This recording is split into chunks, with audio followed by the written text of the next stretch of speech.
വിവാഹം കഴിഞ്ഞിട്ട് 4 വർഷമായി. വിവാഹത്തിന് സെലക്ട് ചെയ്തത് ഒരിക്കലും വ്യക്തിപരമായ എന്തെങ്കിലും ക്വാളിറ്റികളായിരുന്നില്ല. ദീന് നോക്കി തന്നെയാണ് വിവാഹം ചെയ്തത്. ദീന് നോക്കി വിവാഹം ചെയ്തെന്ന് പറഞ്ഞാൽ വീട്ടുകാരുടെ ഒന്നും പൂർണ്ണ സമ്മതമില്ലാതെ തന്നെയായിരുന്നു വിവാഹം ചെയ്തത്. ഭർത്താവിന് ദീൻ ഉണ്ടാവണം എന്നുള്ള നിർബന്ധം കൊണ്ട് അവർ ആദർശപരമായി ശരിയല്ല, വീട്ടുകാരുടെ ആദർശം ശരിയല്ല, ഭർത്താവിൻ്റെ ആദർശമാണ് ശരിയെന്ന് വിചാരിച്ചിട്ടാണ് അവരെന്ത് ചെയ്തത്, ആ ഒരു ഭർത്താവിനെ സെലക്ട് ചെയ്ത്. അതിൻ്റെതായ പ്രശ്നങ്ങളൊക്കെ അഭിമുഖീകരിച്ചിട്ടുണ്ട്. എന്നാലും ഭർത്താവ് പൂർണ്ണ പിന്തുണയോടുകൂടി അവരോടൊപ്പം ഉണ്ടായിരുന്നു. പക്ഷേ ഇപ്പോൾ ആളാകെ മാറി. ഇപ്പോൾ വീട്ടുകാരൊക്കെ പെരുമാറുന്നത് പോലെ തന്നെ മോശമായി തന്നെയാണ് ഭർത്താവിൻ്റെ പെരുമാറ്റവും ഉള്ളത്. ഇന്ന് എൻ്റെ ഭാഗത്ത് എന്തെങ്കിലും തെറ്റുണ്ടോ എന്ന് ചോദിച്ചാൽ ഒന്നും പറയാനില്ല. അവരുടെ കുടുംബത്തിൻ്റെ മുമ്പിൽ വെച്ച് എന്നെ മാനസികമായി പ്രയാസപ്പെടുത്തി വീട്ടുകാരെ തൃപ്തിപ്പെടുത്തുകയാണ് എന്നതാണ് പ്രശ്നം. പിന്നെ എന്തെങ്കിലും എൻ്റെ പ്രയാസമോ ബുദ്ധിമുട്ടുകളൊക്കെ പറഞ്ഞാൽ, അവരെക്കുറിച്ചുള്ള എന്തെങ്കിലും പ്രശ്നങ്ങൾ പറഞ്ഞാൽ അതെന്ത് ചെയ്യുന്നു, അത് ഉമ്മയോട് പോയി പറയുന്ന ഒരു പ്രശ്നം കൂടി ഉണ്ടാകുന്നു. അദ്ദേഹത്തിൻ്റെ തെറ്റുകളാണെങ്കിൽ ഒരിക്കലും അംഗീകരിക്കുന്നില്ല. വിവാഹിതരായ പുരുഷന്മാരുടെ ഒരു പൊതു പ്രശ്നമാണത്. ഇവർ വിവാഹം കഴിച്ചു കഴിഞ്ഞാൽ എന്ത് ചെയ്യാണ്, ഈ ഭാര്യനെയും വീട്ടുകാരെയും മാനേജ് ചെയ്ത് ബാലൻസ് ചെയ്ത് കൊണ്ടുപോകാനുള്ള പ്രശ്നമാണ് ഇന്നത്തെ യുവാക്കളുടെ ഏറ്റവും വലിയ പ്രശ്നം.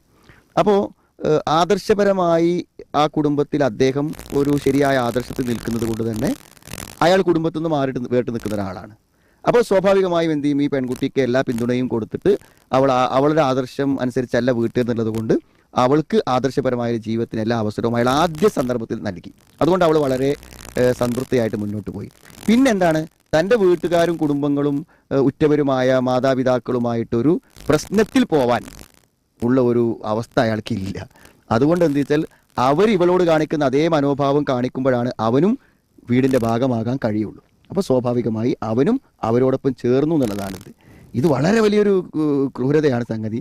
എന്ന് പറഞ്ഞാൽ അവൻ അവരെയൊക്കെ അവോയ്ഡ് ചെയ്ത് ഇവളെ കൂടെ നിൽക്കണം എന്നല്ല നമ്മൾ പറയുന്നത്. പക്ഷേ ഇവളിങ്ങനെ ഒരു ഒറ്റപ്പെട്ടു പോവാത്ത രൂപത്തിൽ അവളുടെ ഒന്ന് മാനേജ് ചെയ്യാൻ അവന് കഴിയുക എന്നുള്ളത് വളരെ പ്രധാനപ്പെട്ട കാര്യമാണ്.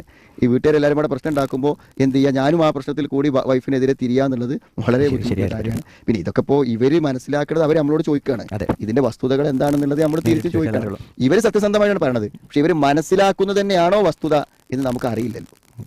നമ്മൾ അവരുമായിട്ട് സഹകരിച്ച് പോകാനുള്ള ഒരു മനസ്സ് ഇവർ കാണിക്കാത്തതുകൊണ്ട്, നമ്മുടെ ആദർശപരമായി ബന്ധമില്ലാത്തതുകൊണ്ട്, അവർക്കും മനസ്സുകൊണ്ട് അവരെ ഉൾക്കൊള്ളാൻ പറ്റാത്തത് കൊണ്ട് അവരെ വേറിട്ട് നിൽക്കുന്നുണ്ടോന്നും നമുക്ക് അറിയില്ല. ഇതിന്റെ വിശദ വിവരങ്ങളിലേക്ക് എത്തുമ്പോഴേ അതെന്ത് ചെയ്യുള്ളൂ, സാധ്യമാകുള്ളൂ.